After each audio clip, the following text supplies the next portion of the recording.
Again, that's one I use when I just want light taps, because there's not much weight to that one.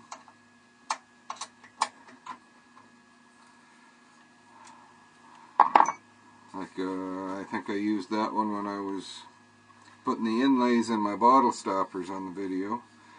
Like when I just want light taps, I'm not trying to drive that spindle right through the end of the headstock, I'm just tapping something in.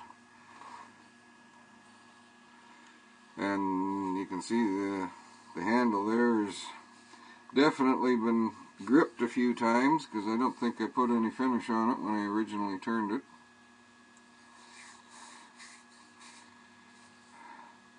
I have no idea what that is, whether it's,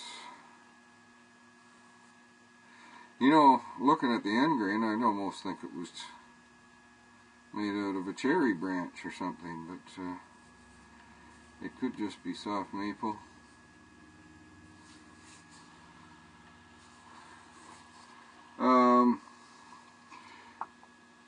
The pith is really not something you want to leave in, because as you can see, that one has split, and there was a split in the original head before I turned down below the split. I have a piece of, had a fella at work say a limb had come off of his cherry tree in his yard, and he asked me if I wanted it, so he brought it up, and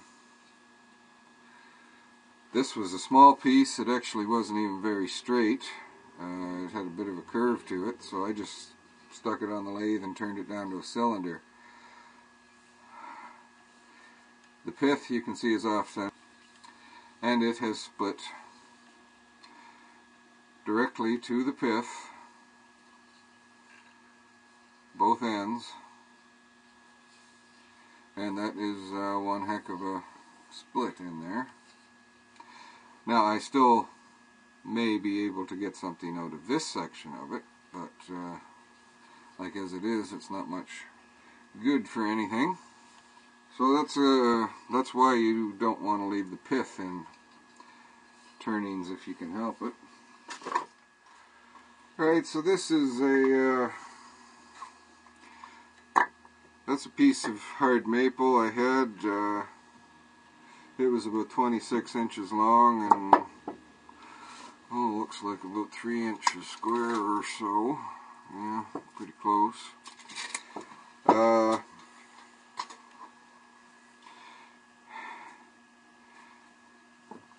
It was just a piece I picked up on speculation one time,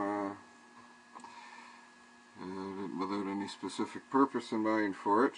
So I've cut off a piece about 10 inches long to make a new mallet. One thing that I try to make a practice of, no matter how dry wood is, kiln dried or whatever, kiln dried, air dried, whatever they say it is, if it's that thick, the inside is probably not the same moisture content as the surface. So when I cut a piece off the end like that, it's entirely possible that this will start to crack.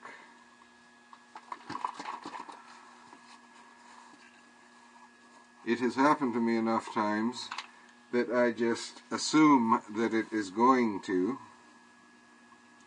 if I don't do something about it. So when I cut into a thick piece of wood like this,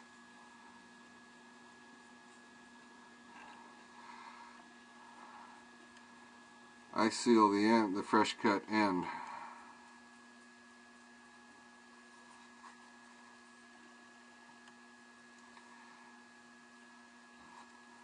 With whatever you use. This is actually the last of the log end sealer that I bought at Lee Valley. I have a 2-gallon can of Anchor Seal that I haven't opened yet, but I think it's pretty much the same stuff. So I just seal up the end when I cut into a new piece like that, just in case. So I'll find me some centers, I guess. You can see that as it dried, it went sort of rhomboidal, I guess you would say. It's kind of like a square that's been twisted. So I'll just measure to find the center. Oh, about there.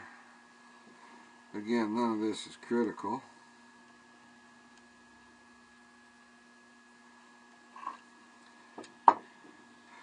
Just want to get the maximum size out of the piece that you can, so you're not wasting wood. And use a tool to make a tool.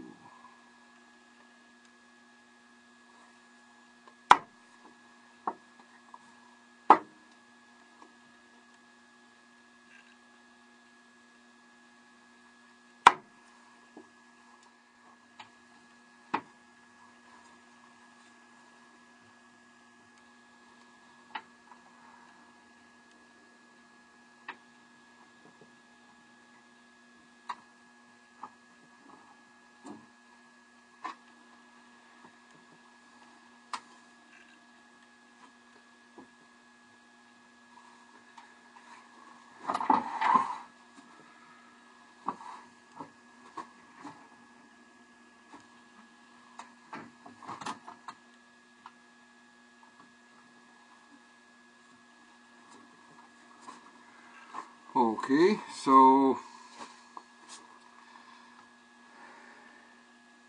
that's about a 3-inch square. I guess the lathe is set for 1500, so that seems like a reasonable number to me.